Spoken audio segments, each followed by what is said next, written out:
like those ESPN Sports Center commercials before we talk some college football.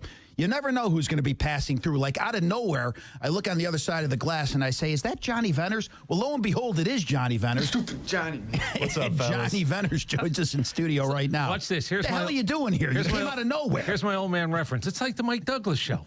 We're going to walk on. Just walk-ons. What brings you into our fair and humble abode? Oh, we're doing a little Globe Life, radio spot real quick. And nice. Got to see Chris and excited to be here. How's your arm? How you feeling? It's good. I throw a lot of BP to my boys. It still works good. It doesn't hurt. I can't throw strikes anymore. So for those that don't know the story, what do you say about his Tommy John surgeries? How many did he have? 2.5. I would say 3. Didn't they go with 2.5 because she had 3.5? Right, 3.5 because she had nothing left in the last one, so it's not 4. Right. It only looks like 3.5. That's right. Yeah, the half one they didn't want to do the whole surgery again because it had been drilled so many times, so they just kind of went in there and patched it up and tied it back to the bone, and it was good. That one worked the best probably.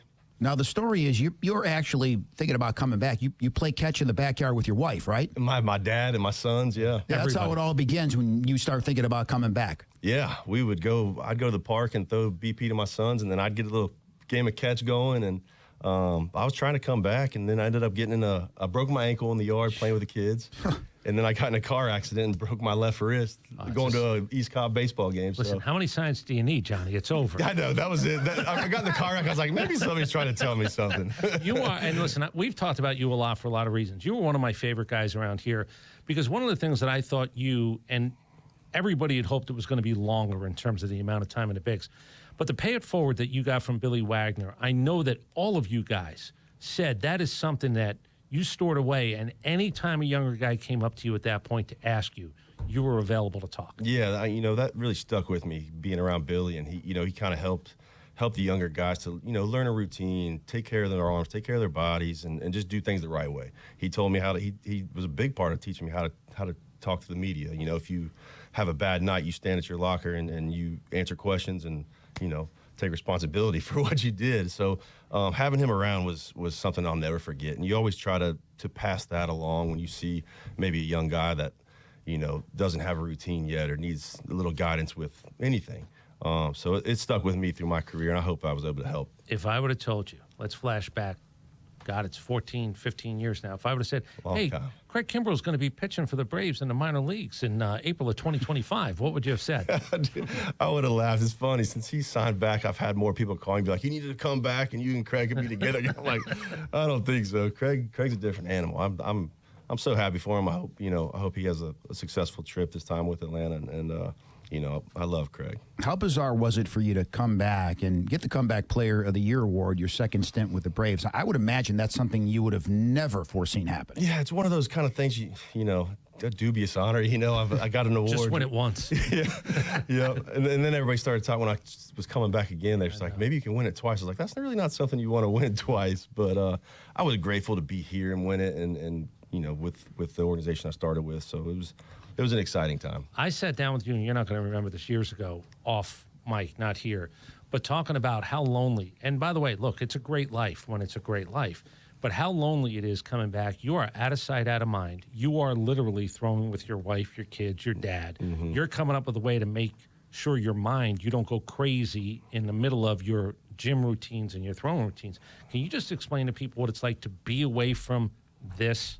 Yeah. And you are out of sight, out of mind at that point. Yeah, mentally it's the toughest part. Like, I think I was away for almost 5 years in between outings in the big leagues. And you have days where the alarm goes off and you're like, I don't want to go do my rehab. And I don't want, because, it's the uncertainty is what wears on you. You don't know, even if I do come back, am I going to be a shell of what I was and that stuff. But, when you have people like my wife and kids and my parents, and I had great teammates that, you kind of pull on and lean on to kind of get you through that stuff. So you just gotta wake up every day, put your shoes on, and get to work, and have a positive attitude if you can. Did you ever think about a knuckleball? I'm really asking. I did. Yeah, my hands are really small, and I can't do it. I tried, but I tried just about everything. But I was, like I said, I always felt fortunate just to be here and to hang around as long as I did. I felt grateful to sit in that clubhouse and watch these stars walk by me. I was always just thankful to be a part of it.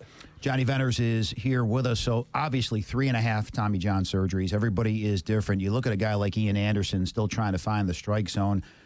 What, I don't want you to guess what he's thinking, but what did you have to go through when you came back from each and every one? Yeah, for me, the hardest part was the location and the off-speed stuff. Getting the feel for those things was, for me, you know, some guys just, you know, they breeze through it and cruise through it, but you know, each surgery presented a different challenge, and for me, it was always getting a feel for my location and my off-speed stuff. So I understand what he's going through mentally. It's a grind. It's tough. You just got to, you know, keep working. You know, watch a video. Maybe it's something mechanical. Maybe it's, you know, something in your routine you need to adjust. But you know, I think he's going to be fine. He's got the right mentality, and the stuff's there. You know.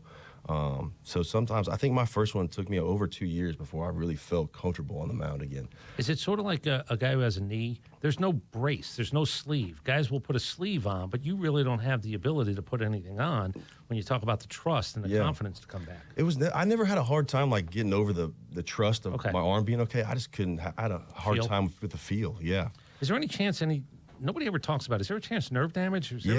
So after my last 2 surgeries, my ring finger and pinky finger on my left hand, they don't seem to function at 100%. They were in there too many times. It's kind of a problem when you're throwing a baseball, right? Yeah, so for the longest time, I would be like this, and my pinky wouldn't even bend. Well, you listen, if you create a new pitch, an unhittable pitch, you're a winner in that regard. Can I ask, did they all feel the same? Did you know immediately on all 4? Yeah, I mean, for the most part, it was you know, one pitch you throw, and it's, you know, each time I threw one more pitch after that just to make sure. But you have a Is it a burn? It's a pop. It's not a super painful thing. You feel kind of a release of, you know, the tension release, and you know, you just doesn't feel right. Are you in the medical books at all? Like for coming back a few times? I don't know. I'm not sure. Like, are you the guy who came back? I think I came back from the most so far, but, you know, unfortunately, I think with how hard guys throw now, you're going to see multiple, you know, obviously Jake DeGrom's just coming back from his second, and I think Garrett Cole, did he just have his second? So I think you're unfortunately going to see it more often because guys throw so hard, and it's a lot of stress on there. But I think right now I have the record for the most. What are you doing now? Oh man, I'm dad. I coach both my boys in baseball and football, and watch my little girl play soccer. We actually opened up a little gym called it's not a little gym. It's a sports complex called Legacy Sports Complex, and it's been good. You know, we try to be a one-stop shop and cater to families. Tell Nick who one of your partners is. We had him on a couple of times when he played for the Falcons. Mohamed Sanu is one of my partners. Nice. Receiver for the Falcons. Christian Blake, also an ex-Falcon, and my other partners is Dustin Shavonic, an ex-UFC guy. So it's a good group of guys, and we try to have a community feel and help kids. Mo's good people. So give a plug to the location. Where's it at? So our first location was in Swanee. Wait. First. We got a real businessman talking in here expansion now. Yeah, we're about to open our 5th one in Alpharetta, Milton area. So we have Swanee, Lawrenceville, Houston, Canton, and our 5th one is going to be Alpharetta, Milton. Ability for adults to work out at the same time as their kids? Absolutely. My wife works out every morning there, and we try to do, you know, where the parents can work out and the kids can get, you know, a hitting lesson or a weight training, speed and agility. We have physical therapy, nutrition. We try to kind of make it a one-stop shop for a whole family can come in and, you know, if it's soccer lesson or we do all sports. So you always consider yourself, we've had this conversation with guys, there's a difference between being a cowboy and country. Like, Bryce Elder was the one who sort of explained it. He said, no, I'm country. Yeah. I know what a cowboy is. But you're a country-ish guy. Sure. And now you're a businessman. I don't know. I wouldn't go that far. I lean on my partners a lot and try to learn that aspect of life. Like, you know, for a while there, after I was done playing, it was kind of, you know, unsure what I was going to do. And I got lucky to meet these guys and partner with them. I've been trying to just sit and listen and learn, and it's been fun. Your boys talented?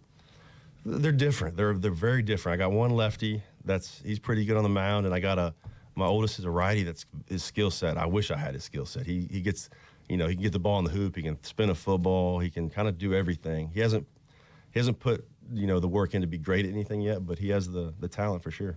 Nick's got a 15-year-old. He's going through it all. Right? Yeah, putting the work in, that's the challenge. It is. Right now. Getting them to do that. You can't make them do it, right? No, yeah. I told him, listen, I will work as hard as you want to work every single day.